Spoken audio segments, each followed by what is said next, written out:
Rahayu, selamat bertemu kembali. Ada satu ungkapan yang tepat untuk menjalani kehidupan ini, yang bunyinya begini: jangankan kita,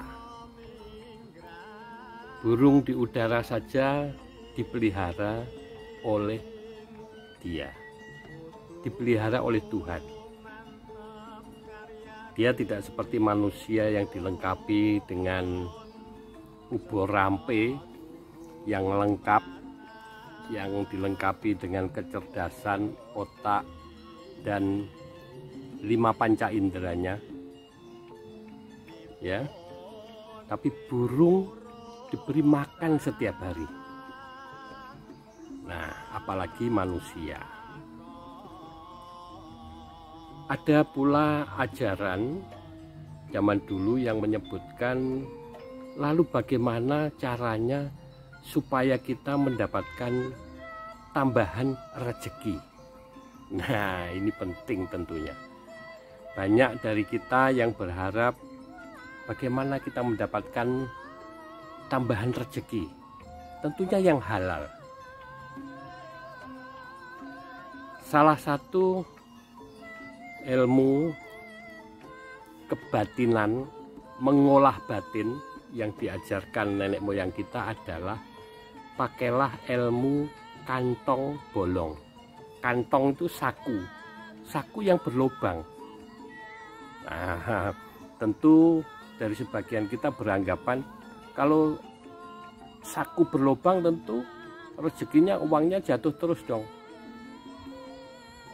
Itu kalau kita menerjemahkan secara apa adanya.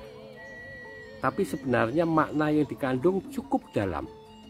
Ilmu kantong bolong ini dalam pewayangan,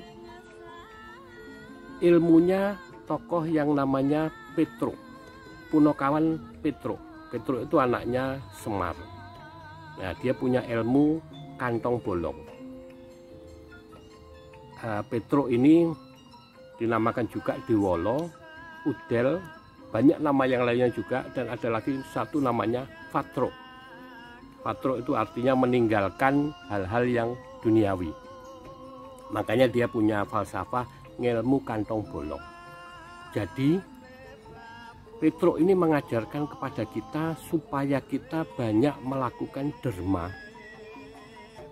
banyak melakukan bantuan, memberi bantuan, karena bantuan itu seringkali diwujudkan dengan uang. Jadi ya kantong bolong.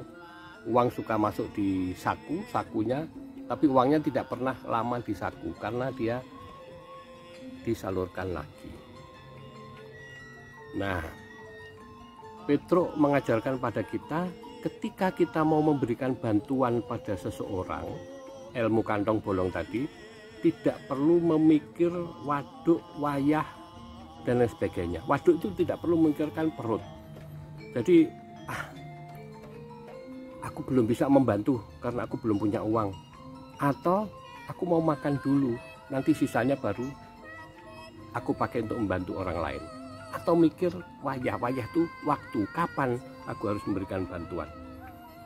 Nah, Petruk mengajarkan kepada kita, ketika kita ingin berderma, membantu sesama, nggak usah mikir waduk, nggak usah mikir wayah. Tapi lakukanlah kapanpun juga dengan ikhlas, dengan tulus ikhlas. Ketika kita ikhlas memberikan, maka Tuhan akan melihat keikhlasan kita dan menambahkan rezeki kepada kita. Jadi kantong bolong itu tidak sia-sia. Karena kita ikhlas, tidak memikirkan diri sendiri, tidak ego, jadi membagi sebagian apa yang kita dapatkan. Karena kita harus punya keyakinan bahwa rezeki yang kita dapatkan itu sebagian adalah haknya orang lain. Nah, itu harus dialirkan, segera berikan kepada orang lain. Jangan disimpan di kantong, berhenti di kantong, lalu kita ambil lagi hanya untuk keperluan kita. Pakailah ilmu kantong bolong, jadi ketika ada harta, ada uang, di situ langsung mengalir. Jangan pernah berpikir takut kekurangan.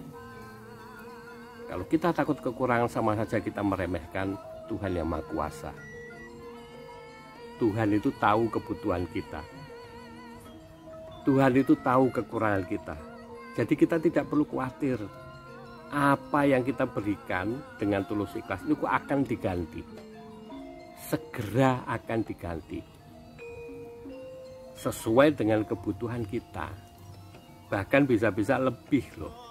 Jadi tidak perlu ragu-ragu lagi bagaimana kita mengelola rezeki yang kita terima. Salurkan, ya, jangan mikir diri sendiri. Itu kantong bolong. Demikian pertemuan kita singkat kali ini. Semoga memberikan manfaat. Rahayu, rahayu, rahayu. Semoga kita semua dilindungi dan semoga kita semua diberi sehat serta bahagia.